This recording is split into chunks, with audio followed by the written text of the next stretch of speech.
It is not easy being a kid with tough school requirements, more extracurricular activities, sports, you name it.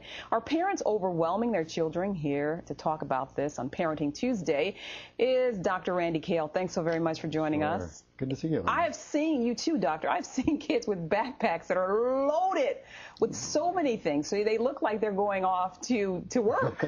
So I can imagine that it's overwhelming for kids having so many things to do in school and then outside of school as well. Yeah, and we kind of hooked on this idea that more choices, more options, that it's better for kids. And yet the data overwhelmingly points in the other direction. It looks like, think of it in this way, Elaine. We wake up in the morning, and our kids are the same way. We wake up and we have this little cup of decision-making juice, so to speak. It represents an amount of energy we can put into making good decisions, healthy decisions.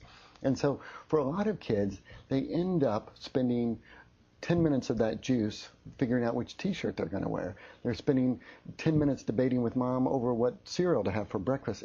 By the time they get out the door, a 15, 20-minute routine has taken them an hour.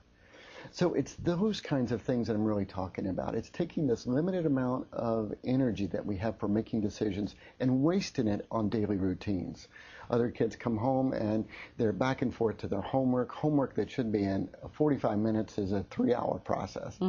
So the key is understanding, first of all, we have a limited amount of energy for making decisions. And secondly, that on a daily basis, we don't want to use up that energy with kind of these mundane, typical things that have to be done every day, because that's a waste of that energy. And that ends up being where a lot of families lose so much, because their kids expend this energy on these things that need to be just predetermined. And so when we talk about spending more time on homework or something like that, is that I don't want to say fault, but is that the teachers who are giving them more? Is that the fact that they're kind of wasting time and playing around when they should just do it when they get home? Or who do we look at for this? Well, I have a very typical situation recently where a mom came in and her 12-year-old son would get home at 3:30, and usually by 9 o'clock he was still working on his homework.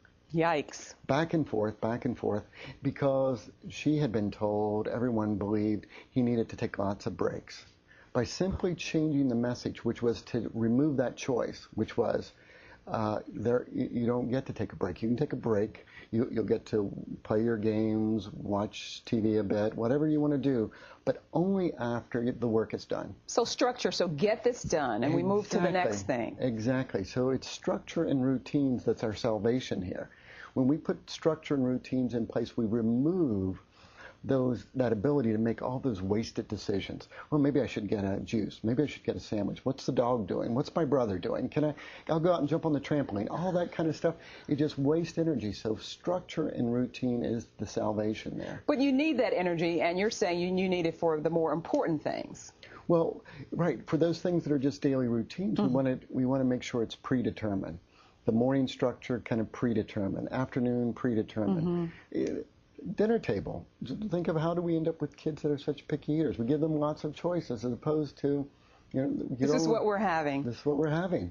So life gets simple when we think of consistent structure. What happens is that we end up with kids that are happier, they're more peaceful, they're not as overwhelmed. They end up being able to focus on things that are important and getting the important things done. And ultimately, they end up being more independent, because with kids who rely upon mom or dad to take care of that daily stuff, we end up constantly negotiating, we're constantly reminding them. It's this ongoing thing just to get this simple little task done. So if I were to give one key message here, it's look to structure and routine as the salvation. Make fewer choices available on these things that don't really matter, and reserve that decision-making energy for the good stuff, learning new homework demands, getting along with siblings, negotiating with peers on a playground, the things where it's going to make a difference in life. Okay, Dr. Randy Cale, we thank you.